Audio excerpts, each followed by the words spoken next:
Bapak Ibu yang kami hormati, kaum muslimin wal muslimat dimanapun saat ini Bapak Ibu penjenengan sedaya berada, pada kesempatan sore hari ini kita akan melanjutkan kajian di dalam Mukhtarud Da'awat yang pada sore hari ini halaman 30 dan nomor hadis atau nomor bab 14, nomor hadis 65. Adapun judulnya doa agar rumah dan rizkinya barokah. Bapak Ibu yang kami hormati, sering kita mendengar kalimat barokah. Sering ya, mungkin bahkan kalimat ini sangat familiar dengan telinga kita. Bahkan kalau kita ngapa-ngapa biasanya mudah-mudahan Allah paring barokah. Barokah itu apa sih? Barokah adalah kumpulan dari kebaikan-kebaikan, ini namanya barokah. Jadi barokah itu ya kumpulan dari kebaikan atau sari dari kebaikan, ini namanya barokah. Atau kalau orang Jawa mengatakan berkah. Kemudian agak lama lagi kita mendengar dapat berkat. Berkat itu ya kebaikan dari efek acara. Maka dulu itu kan orang mengadakan acara apa gitu. Mungkin apakah tasyakuran, pulangnya membawa berkat. Ini kebaikan.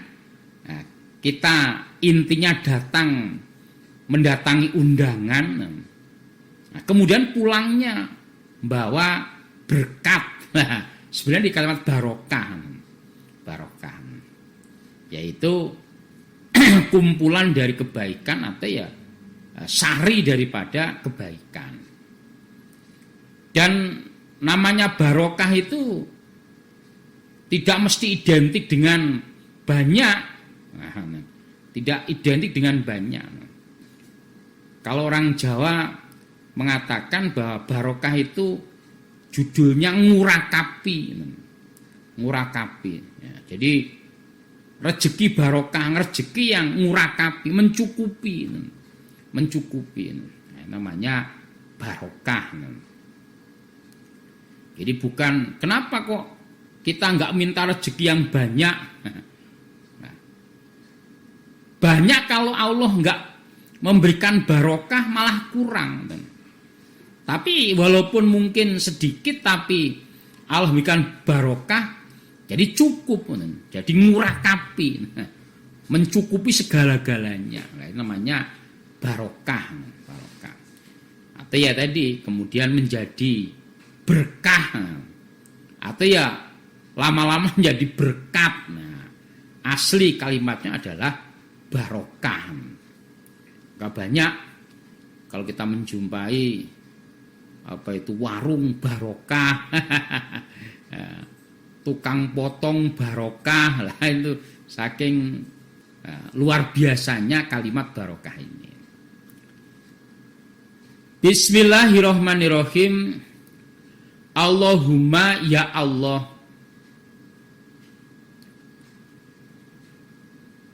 urzukni atau Allahumma rzukni, Allahumma urzukni, berilah rezeki padaku, berilah rezeki padaku. Rizki itu artinya pemberian sebenarnya. Ini juga biar orang ngerti. Jadi rizki itu artinya pemberian. Tidak kemudian identik dengan harta. Kalau harta itu mal. Jadi rizki itu pemberian. Nah, adapun bentuknya ya bisa berupa saja, apa saja, termasuk harta, keluarga, atau ya tadi harta, tahta, wanita lah, rumah lah, itu bentuknya. Asli dari kalimat rizki adalah pemberian. Allahumma ya Allah, urzukni, berilah rezeki padaku. Hubaka, pada senang kepadamu. Nah, ini koma dulu. Ya Allah, berilah kami pemberian atau ilham, yang mana ilham itu bisa senang kepadamu ya Allah. Jadi orang bisa senang kepada Allah itu termasuk rizki dari Allah. Karena ada orang itu yang tidak diberi rizki oleh Allah berupa hidayah, apa? Dia tidak senang kepada Allah. Lah, bukti senang kita kepada Allah ya menomorsatukan urusan Allah. Lah ini memang kita pengen doa, ya Allah, berilah kami senantiasa senang kepadamu. Ya, pengertian senang kepada Allah itu ya menomorsatukan urusan Allah. Jadi kalau ada sama-sama urusannya, maka yang diprioritaskan urusan Allah. Sudah datang waktunya sholat, ya segera sholat. Itu bentuk cinta kepada Allah. Ada mamanya dia mendapatkan rezeki uang, gaji mamanya, kebutuhannya banyak. Gajinya ini kalau buat kebutuhan masih kurang. Tapi Allah berfirman, wa mimma razaqnahum yunfikun. Orang yang cinta kepada Allah, maka dia akan, ya sudah, apa itu, diinfakin dulu. Diinfakin dulu. Nah, ketika orang itu sudah cinta kepada Allah, maka otomatis Allah akan cinta kepada orang itu. Nah, kalau Allah sudah cinta, kalau Allah cinta, Allah itu punya segala-galanya. Apa yang kita inginkan, bahkan apa yang kita pikirkan, bahkan apa yang belum kita pikirkan, Allah akan memberi. Ya, ketika apa? Cinta kita kepada Allah. Maka kita cinta dulu kepada Allah. Cinta dulu kepada Allah. Maka Allah akan cinta kepada kita.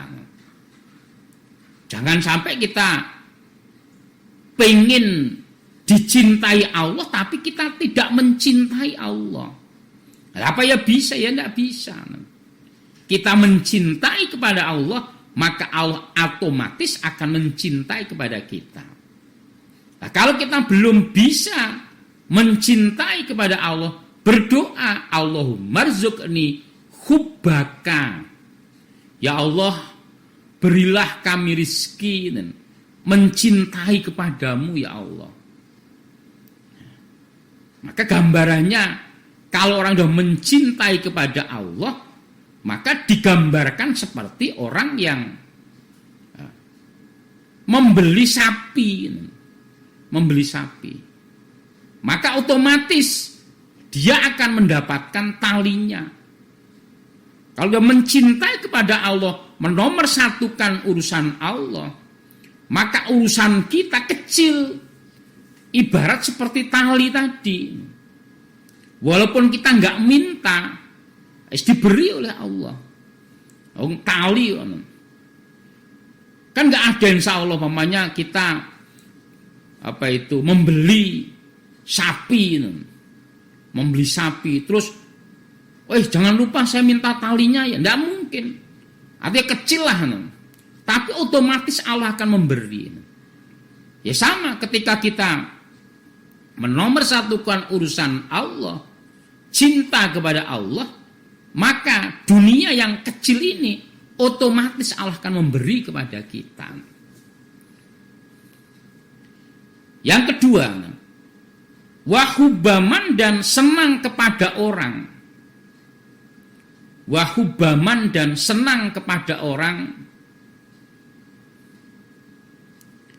yang fauni, yang memberi manfaat padaku, yang memberi manfaat kepadaku, apa hubbuhu, senangnya pada orang, senangnya pada orang, indaka di sisimu, indaka di sisimu. Koma dulu. Yang doa yang kedua, ya Allah,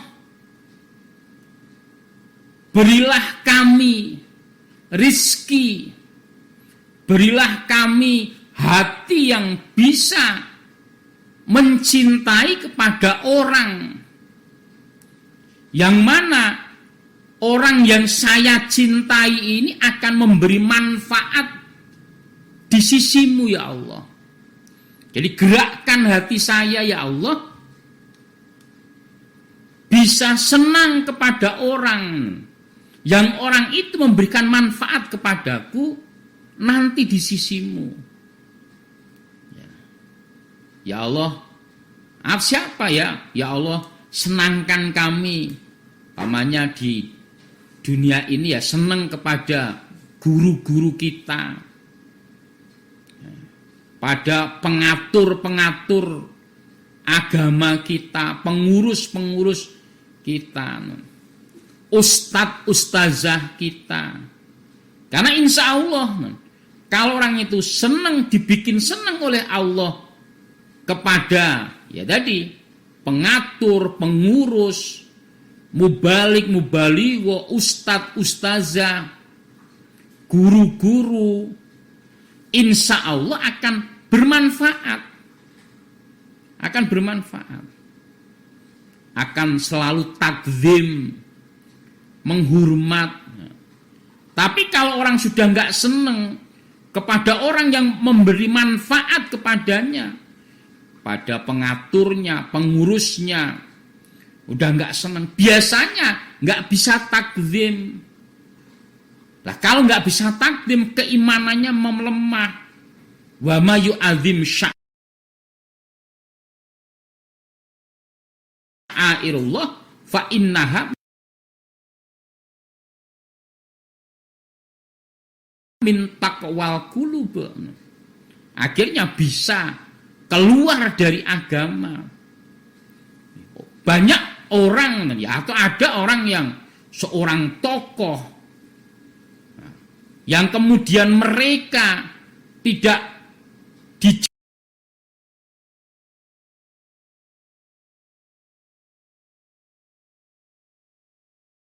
dijaga keimanannya oleh, kenapa? Tidak mengagungkan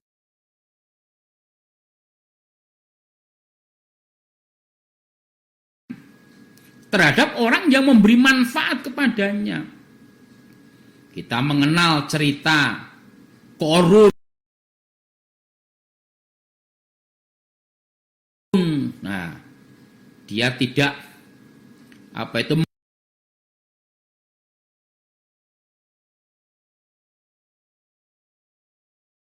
mengagungkan kepada nabinya, Nabi Musa. Akhirnya apa? Dirusak oleh Allah. Keimanan dicabut oleh Allah. Atau Sa'labah yang tidak mengagungkan kepada Nabi Muhammad. Bahkan saat menghidangkan makanan yang dia punya ribuan kambing, namun dia sayang, dia lebih mencari anjing yang tentu diharamkan untuk menghidangi kepada Nabi. Akhirnya Allah mencabut keimanannya. Maka ya Allah, berilah kami hati, ilham, rizki untuk mencintai kepada orang yang memberikan manfaat kepada kami di sisimu nanti. Ya termasuk ya barangkali yang belum punya jodoh, ya Allah, berilah kami bisa mencintai seorang wanita, kalau memang wanita, atau kalau laki-laki, kalau wanita ya seorang pria yang punya manfaat di akhirat. Maksudnya barokah nanti di akhirat. Nggak mesti yang cakep, nggak mesti yang cantik, nggak mesti yang ganteng, tapi punya manfaat nanti di akhirat. Kalau seorang istri yang solihah, yang selalu mendukung seorang suami di dalam urusan dunia dan akhiratnya, sehingga memudahkan seorang suami mendapatkan derajat yang tinggi di surga. Atau ya kalau istri tidak mesti ganteng, namun dia seorang suami yang solih, yang senantiasa bertanggung jawab kepada keluarga, selalu meramut, membimbing, mengarahkan. Nah ini, maka minta kepada Allah. Maka doa yang pertama tadi, Allahumma rzuqni hubbaka, ya Allah, jadikan kami bisa cinta kepadamu ya Allah. Kemudian yang keduanya, wanya itu waw abtob, Allahumma rzuqni gitu. Ya Allah, berilah kami rizki, kami bisa mencintai kepada orang yang punya manfaat. Cintaku pada orang itu di sisimu ya Allah. Ya. Siapa saja itu tadi ya, contohnya. Jadi mencintai istri yang baik. Bukan karena kecantikannya, bukan karena kemolekannya, namun ya karena kesolihannya. Kita lanjutkan. Allahumma ya Allah, ma rozaqtani, apa yang memberi rizki engkau padaku,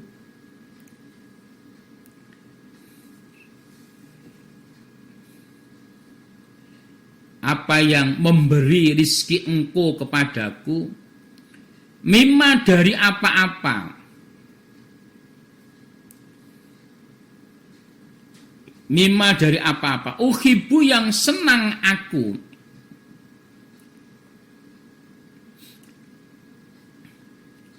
faja'al maka jadikanlah,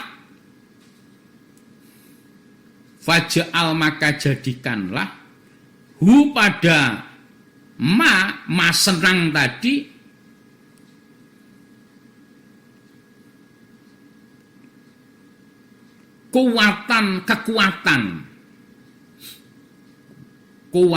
kekuatan li bagiku,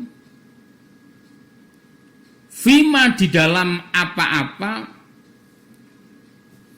tuhibu yang senang engkau, tuhibu yang senang engkau.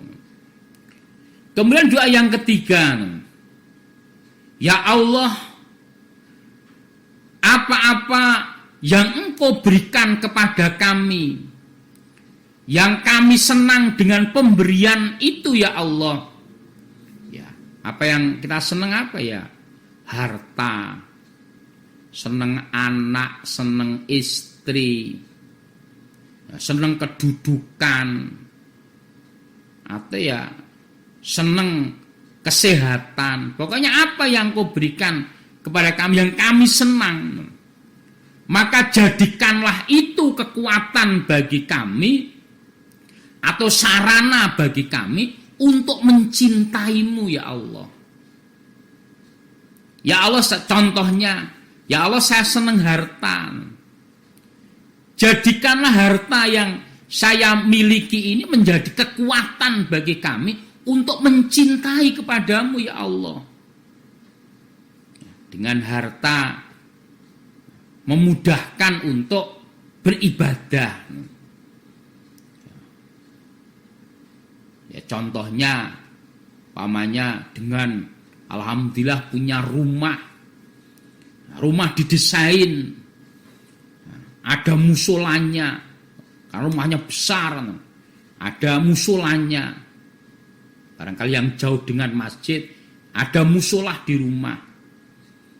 Kemudian musola itu ditata sedemikian rupa, kalau perlu dikasih AC. Tujuannya apa?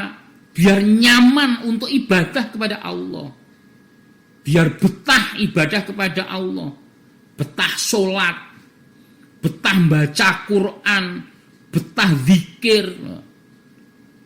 Maka tadi, ya Allah, jadikanlah rizki yang Engkau berikan kepada saya yang saya senang, itu menjadi kekuatan untuk mencintaimu ya Allah, menjadi sarana untuk mencintaimu ya Allah. Lah ya tadi, contohnya punya harta, diberi harta, semua orang harta itu senang.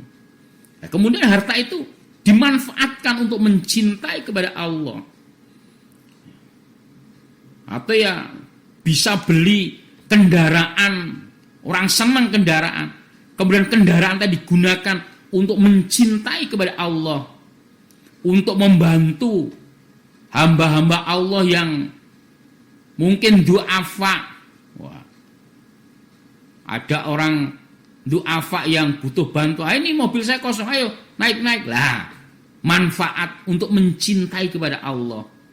Ada untuk kaum duafa yang membutuhkan bantuan, ini harta saya banyak, bagikan. Jadi jadikan apa yang Engkau berikan kepada kami ini ya Allah, kemudian bisa menjadi kekuatan bagi kami untuk sarana mencintaimu ya Allah. Jangan sebaliknya, dengan diberi harta yang dia cintai, menjauhkan dari Allah. Wah, saking senangnya harta, terus bisa beli mobil umpamanya.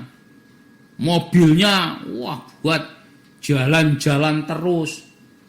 Kalau ada orang miskin yang mau minjem, nganterkan rumah, nggak bisa, motornya baru, atau mobilnya baru dicuci. Nah, itu berarti menjauhkan.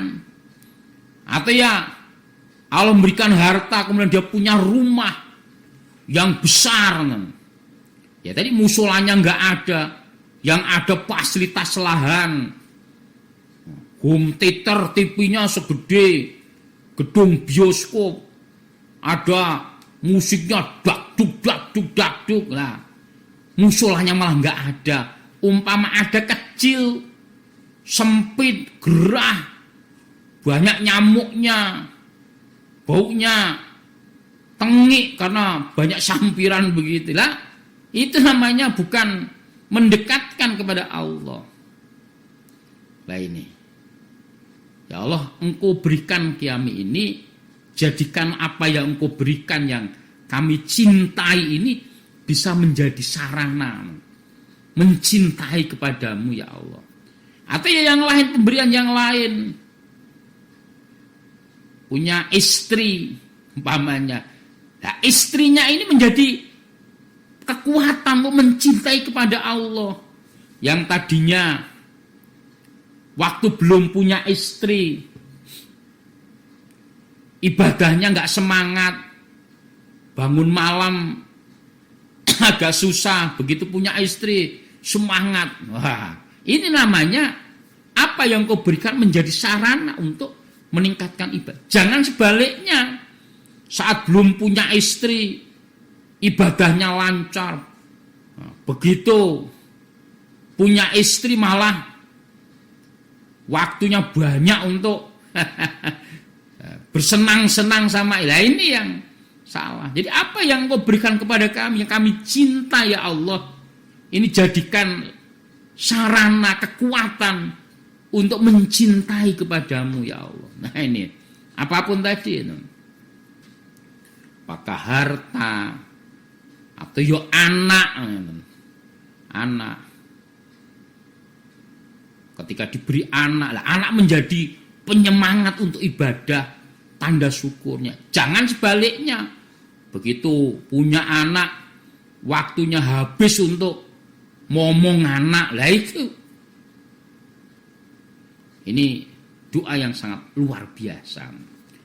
Allahumma ya Allah, wama dan apa-apa. Yang keempat, zawaita yang melihat engkau. Melihat engkau. Ani dariku. Mimma dari apa-apa.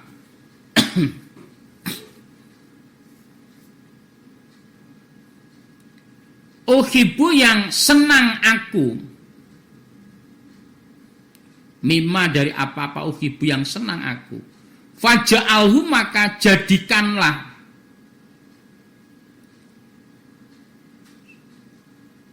Maka jadikanlah hu pada ma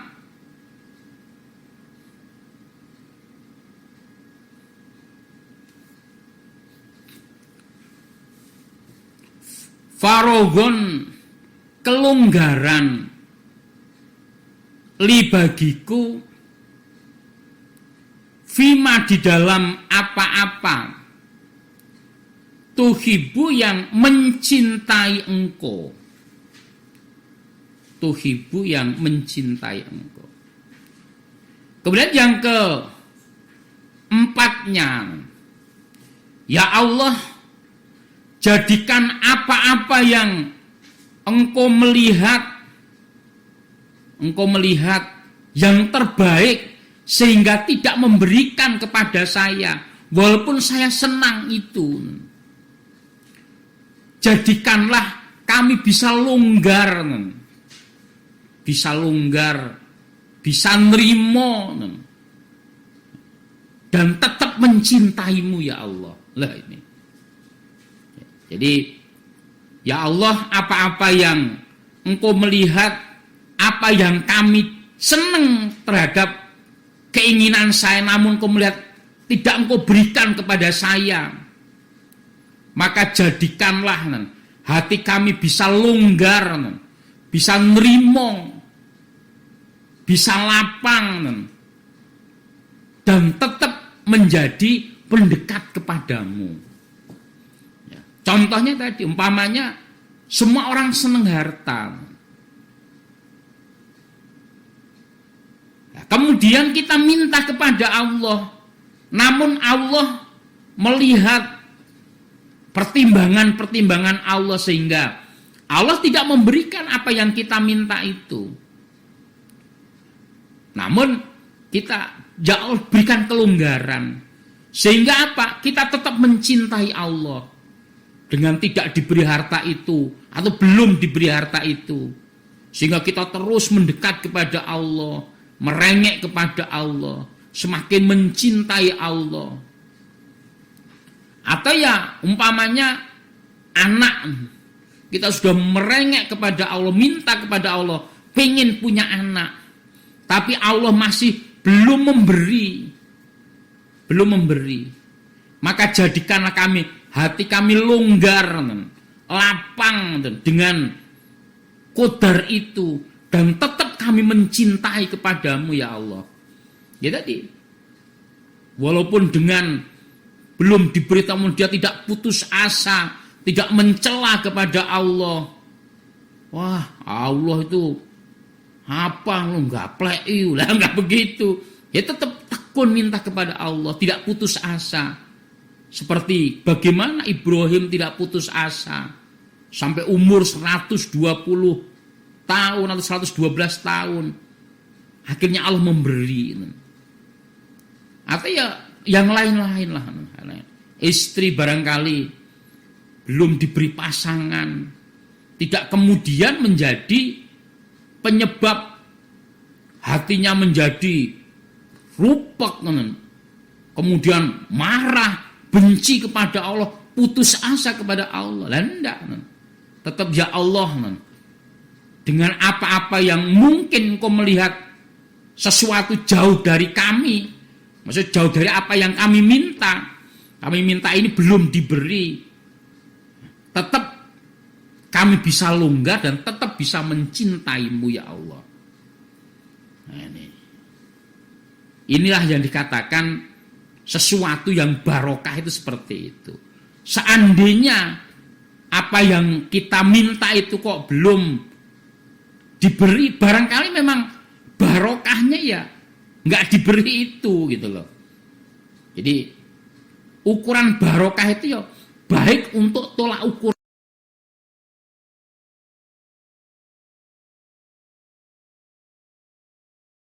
Allah.